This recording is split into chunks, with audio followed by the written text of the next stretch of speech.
three rules that all Parisians are following, unfortunately.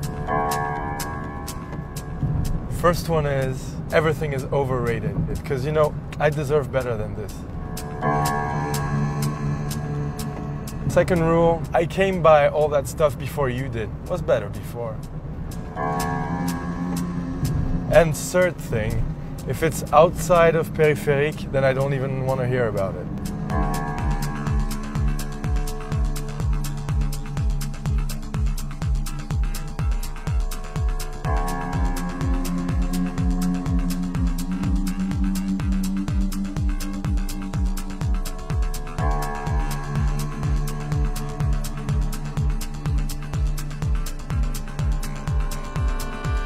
Paris is known for its cafes. Paris is known for its bars. Paris is not known as a clubbing city. I mean, it's not what Paris is. The French scene totally collapsed because people didn't stick together.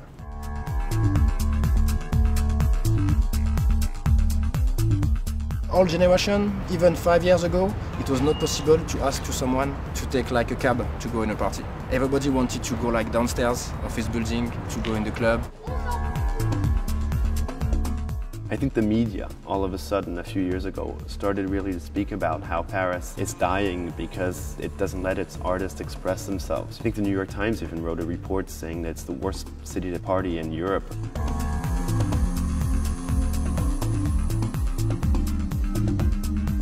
It's a really tiny city actually. It's really concentrated if you think about it. People live very close to one another. Once you put a sound system, you're gonna get the whole neighborhood complaining and the police shutting the club down. It's Paris. People have to complain all the time about something. We cannot recreate what was done in Berlin. We cannot recreate what was done in London. I think what the Parisian touch would be making this a bit more chic now, a bit more sophisticated. Paris is like a museum. You got a center of the city, and if you want to make very free and interesting stuff, you have to go in the suburbs.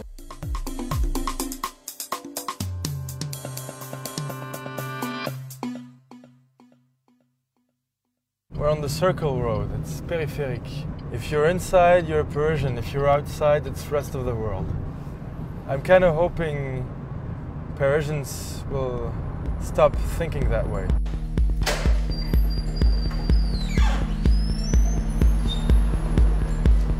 I traveled a lot. I've lived in Berlin, I've lived in Prague, I worked in Zurich, I lived in New York. I saw the party scene in all these different cities. It's nice to bring to one city what you think is the best of all these different cities.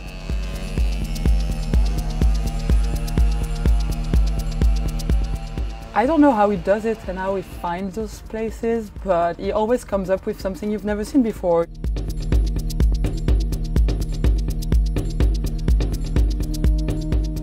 Sometimes I just ride around my scooter, go out of the city, go into the suburbs, find a warehouse or find a small space and do something.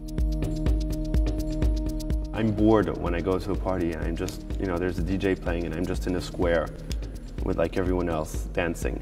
After a while, you're looking for something else. No stock show change on the modern ways. You always found a peak on a flat bank. My soul. So this is actually a Congress Center, and when we saw this place we said no, forget a Congress Center, we'll never do a warehouse party in a Congress Center. But you'll see by yourself, the place is massive, it's like real warehouse feel, very industrial, so we loved it. On the escalator you're already seeing the stuff, hearing the loud music that's coming from upstairs, and then arriving in this huge room which is a main party room.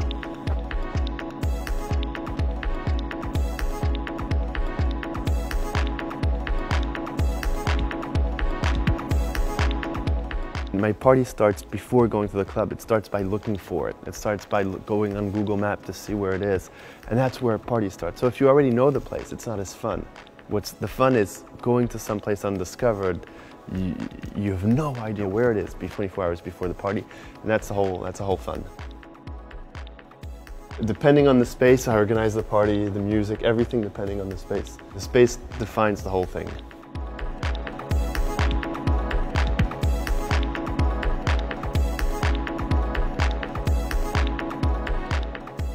Dinart showed that it was possible to make something different happen outside of the club circuits. Paris scene is very elitist. It's usually you go to some place, you have a bouncer, he says if you can go in or not.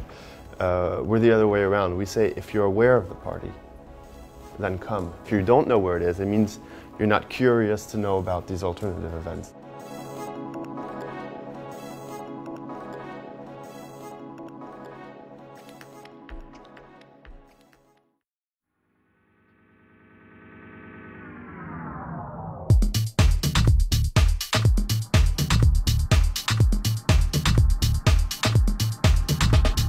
What really killed the French scene was clubbing in Paris. Drugs, police, dirty club managers, and a bad energy on the musical scene. There was this very heavy feeling that stole the freedom out of everyone. When you go clubbing for the first time, you want to feel part of something new, something in the making. We were at the end of a cycle with electronic music. So after a while, you need something new. Everything is happening again. And yeah, now actually it's kind of cool. New clubs have opened, it's evolving. I mean, there's, on Sundays now, there's sometimes 5 or 6 parties. Sunday is a party happening like on the side of the river. Most of the people who started like to filling these parties were just people like a bit tired of partying always in the same locations at night. And you know, when this new option came in, they were like, okay, let's focus on the Sunday afternoon. For years, there was nothing on Sunday, actually. Not really. For 10 years, we were like really bored. We really had to go in Berlin like always to really have fun. And 3 years ago, there was a couple like Celine and Giorgio. They organized a party, a Sunday afternoon party called Sunday. I was a resident DJ in New York for Sunday afternoon events. I'm like, wait a minute, everybody's going out on Sunday afternoon in New York, and I don't see why they shouldn't be going out in Paris.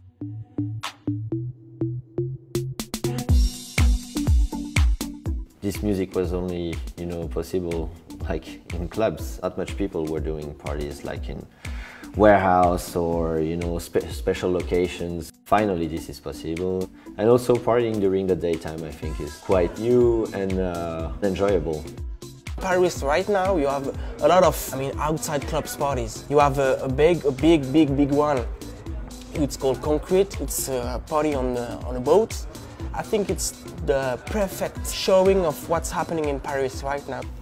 Actually, the little story is that I was in another party like called Sunday, just at 100 meters from here, and I saw that place, and I was like, wow, I really have to make a party here.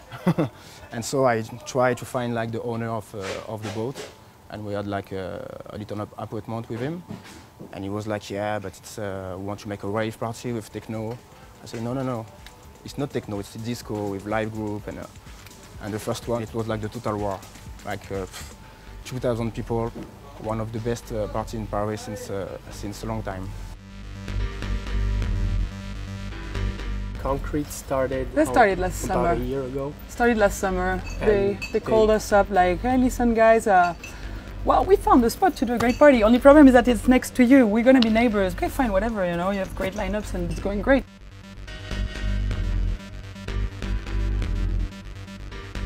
And before that, everybody was like, yeah, but there is no scene in Paris. The people are really boring. But when I was going to Berlin, I saw like French people from Paris, they were there. So there was a scene. And when they started to organize that party, it was like, yeah, but like every Sunday there was like 1,000 people coming. I think it was really the start of everything.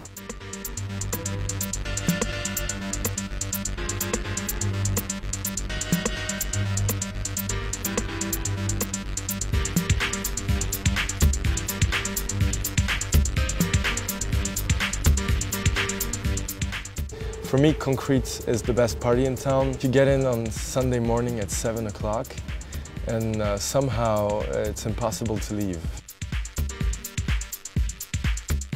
the energy who comes from it, I think it's never happened in Paris. I think that kind of energy is giving people hope to, to become part of it.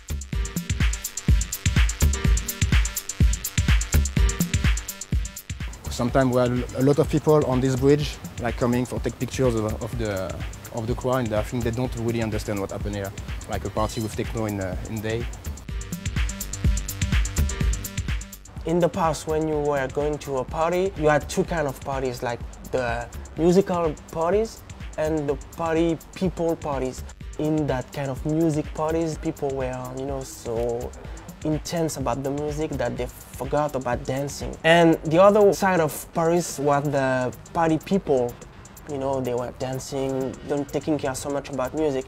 Brisk today reached a point where we mix that two people, and it's concrete.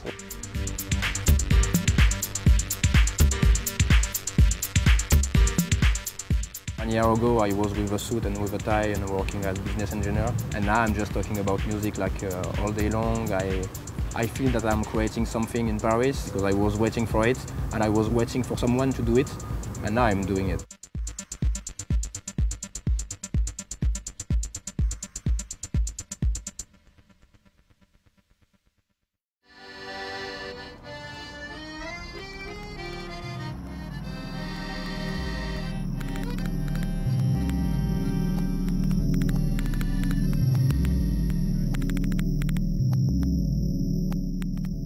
If you want to have a real exchange, if you want to build a scene, you got to have the people talking together, inspiring each other. You got to get to know their personality a little bit more. That builds some pretty strong bonds and is pretty motivating to get some good work done. I've invited everyone that's just been knocking on my door to stay very open and to meet the people, listen to their music, argue about music, even just having a laugh together. Quelques mois qu'il y a des jeunes artistes de talent qui m'envoient des très bonnes démos. Et en fait, quand on a commencé... In Paris, we are a small community of people who are doing techno, and we think that Demented is like a really small family who is doing really good techno and who is like... giving advices and in anything, everyone to produce and just sharing ideas. Now we're gonna go to the other room, we're gonna hit some stuff. Je pense que c'est intéressant justement de pas rester dans un débat de principe. Là maintenant, il va falloir respecter le travail. Ok. Attention.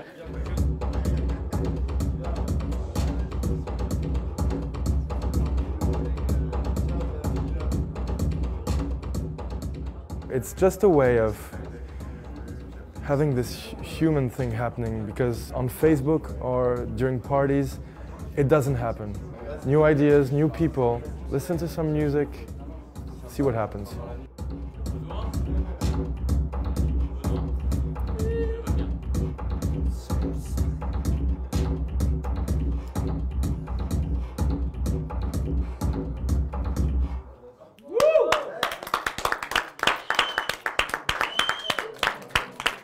Bon alors, qui est volontaire après? Quoi? C'est pas fait? Truc techno.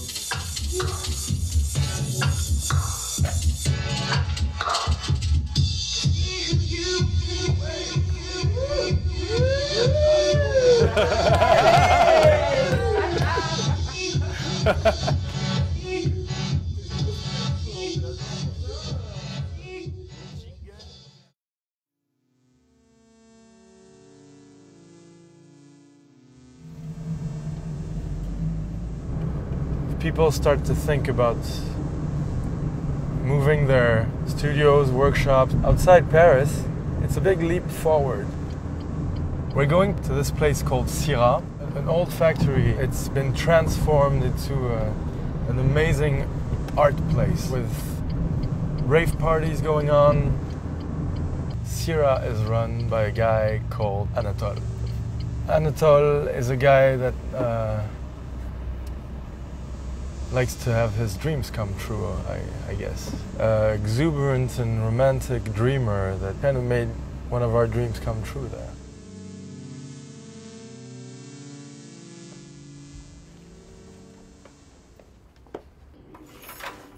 Salut. Ça va? We have 18 artists in this beautiful building, which is over 40,000 square feet.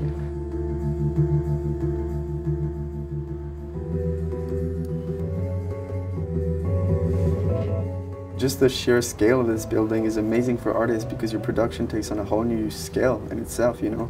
Your ideas become bigger, your dreams become bigger.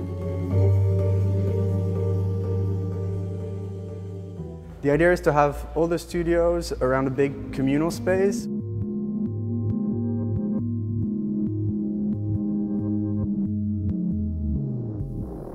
Downstairs we have the biggest floor, which is the floor that was used up to now mainly for events, minimal techno, electronic music events and stuff.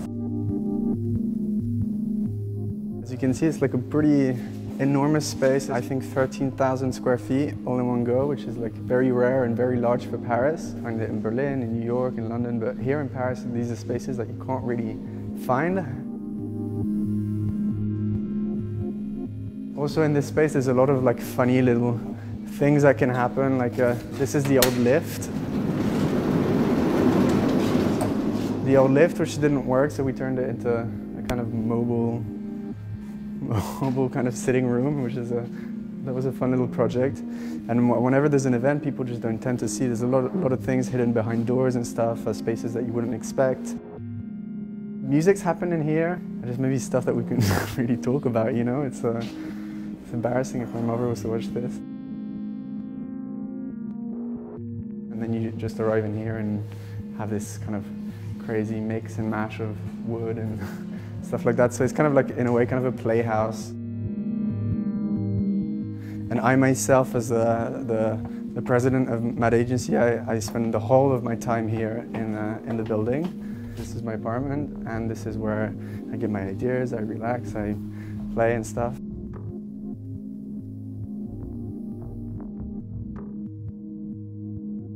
I mean, the suburbs have a bad image here. The north area of Paris, where Agnières is and this building is generally considered as being quite unsafe. It's just the government doesn't do much about these areas. With the events we've had here, we've gotten a lot of people to come over from Paris, you know, to cross the river, to cross the périphérique, you know, the ring road around Paris, which is kind of like an iron curtain. Like Parisians never go further than the périphérique and stuff. But it's kind of like gently changing at the moment. I think our project would be better to just show the government and the mayor like what could happen in these kind of areas and these kind of big abandoned buildings, because there's so many abandoned buildings around Paris and even in central Paris they're just not being used and stuff, and it's just such a shame, such a waste, you know. So many people are looking for space.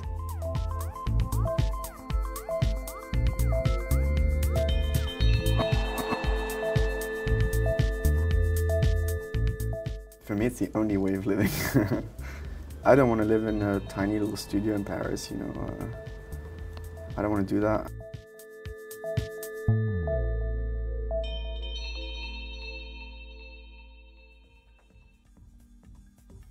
There will be more and more warehouse party, private party by new promoter, by the new generation. The party will take place in the suburb of Paris, and I think it's the future. I think the clubs of the center of Paris, they will have to find new ideas if they want to survive. We have a lot of things to say in Paris. We are known in all the world as followers, but we've never been the creator of something, you know. Right now, maybe it's time for us to take that chance to, you know, to be on the map. We are trying to change the mentality. If the music is good, the sound system is cool. If you are cool, you will have fun. It's a scene that's just beginning. We're in the cocoon of something new, and I'm pretty confident it's going to be extremely interesting.